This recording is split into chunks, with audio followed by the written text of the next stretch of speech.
The sun was up, the Aussie forest was bright green. Birds sang their usual songs, no real words, just happy chirps. Kooky the kookaburra sat high on a gum tree. He watched a little brown worm. The worm wiggled in a funny way. Kooky usually just laughed his special coo-coo-ca-ca sound. It was a very normal sound for the forest. Kevin the koala was fast asleep. He was snuggled tightly in a eucalyptus tree. He dreamed of eating tasty green leaves. So many yummy leaves, big and juicy. He snored a tiny soft koala snore, a very quiet, peaceful koala snore. He looked very comfortable and happy. Nothing usually disturbed Kevin's important nap time.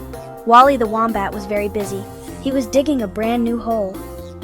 Dark brown dirt flew everywhere around him. Wally loved digging more than anything. It was his absolute favorite thing to do. He hummed a little digging hum to himself. He was a very focused and determined wombat, always working hard on his underground tunnels. Suddenly, Kooky saw the little worm trip. It was super funny to watch. Kooky opened his beak wide. He wanted to laugh his usual kookaburra laugh, but something new and strange came out instead. Ha! Ha! That silly worm fell. Did you see that? Words! Real, actual words. Kooky looked around very surprised. Who said that? G'day, mates. He tried again. It was him. Kevin the koala slowly woke up. Who's making that awful racket? He grumbled loudly.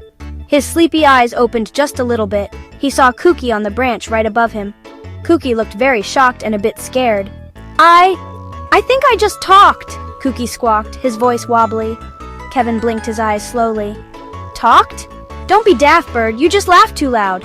Now let a koala get his beauty sleep. Wally the wombat popped his furry head out of his hole. A bit of fresh dirt was still on his nose. What's all this strange commotion about? He grumbled deeply. His voice sounded like rocks moving. Kooky thinks he can talk now, chirped a nearby Rosella. She had just found her own voice too, much to her surprise. Talk? Like the tall humans talk? Wally scratched his head with a paw. Well, I'll be a wallaby's uncle. That's a new one on me, mate. No, I really truly talked, Kooky insisted proudly. He puffed out all his chest feathers to look bigger. I said, that silly worm fell, he repeated. Then he yelled, hello down there, Wally. That's a nice hole you've got. Wally jumped back in surprise. Crikey, he did talk. I heard it clear as day. Then Wally paused, looking puzzled. Wait just a minute, I think I just talked too. His eyes went very wide with shock. The Rosella giggled. We all did! This is amazing! So cool! Just then, Skippy the kangaroo bounced by with a happy hop. He was practicing his biggest, highest hops that morning. What's up, gang? Having a good one? He boomed cheerfully. His voice was as bouncy and energetic as he was. He stopped his hopping right in the middle of a jump. Whoa! Hold on! Did I just say that out loud? I totally just said that! This is absolutely amazing, you guys. I can tell everyone how high I can hop. Best day ever! A few days later, all the animals were talking. Mostly anyway. It was still a bit new. Kooky told silly jokes all day long. Kevin mostly complained about all the constant noise. Wally grumbled about everything and everyone. Skippy narrated every single one of his amazing hops. Then they heard some new sounds in the trees. Human sounds. A family of tourists walked into their part of the forest. A mom, a dad, and 2 little kids. They all had cameras ready. Look, kids, over there! A koala! Said the dad excitedly. He was pointing right at Kevin the koala. Kevin was trying very hard to take a nap. He opened one eye slowly. Oh, great. More looky-loos, Kevin muttered. He said it loud enough for them to hear. The little girl gasped loudly. Daddy! Daddy! The koala talked to us! The dad chuckled.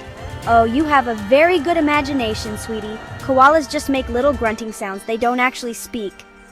Skippy hopped over, looking very excited to meet them. G'day, humans! Welcome to our lovely forest! It's great, isn't it? Want to see me hop really, really high today? He announced proudly. The little boy's jaw dropped open in surprise.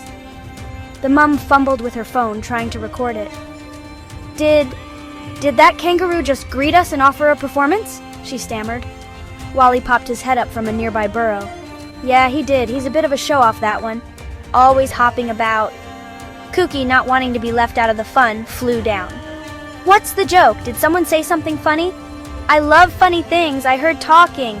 Tell me a joke, humans. Please! He cackled loudly. The family just stared at the talking animals, completely silent. The dad slowly started to back away from them. Right! I think maybe we had a bit too much sun today. Or perhaps these are very advanced animatronic animals. Very clever. Let's just admire them from a little bit further away, shall we, kids? Or maybe we should visit the gift shop instead. Yes, the gift shop sounds lovely right now.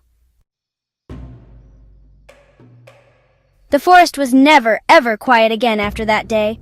It was always filled with animal chatter and happy noise, and sometimes a few little arguments too. My nuts are much better than your nuts, chattered a squirrel to another.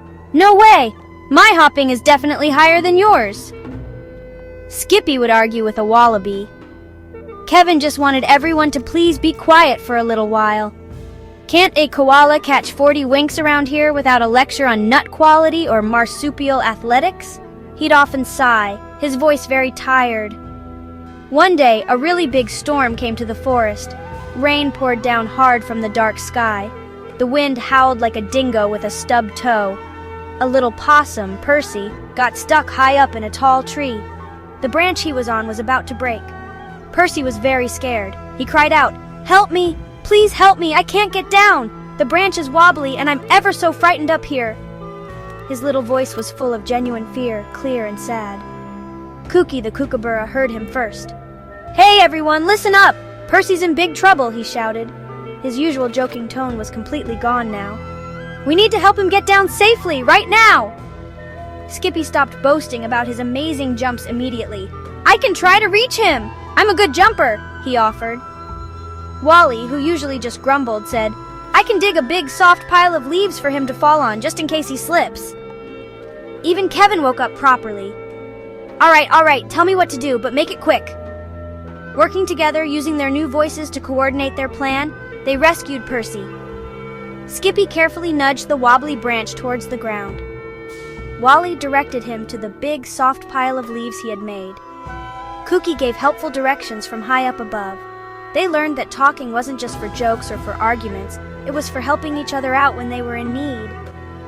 The forest was still noisy, of course, but now it was a friendlier, more cooperative kind of noise. "Well," said Kevin, shaking his damp fur, "I suppose talking isn't all bad. Sometimes. Now, about that nap,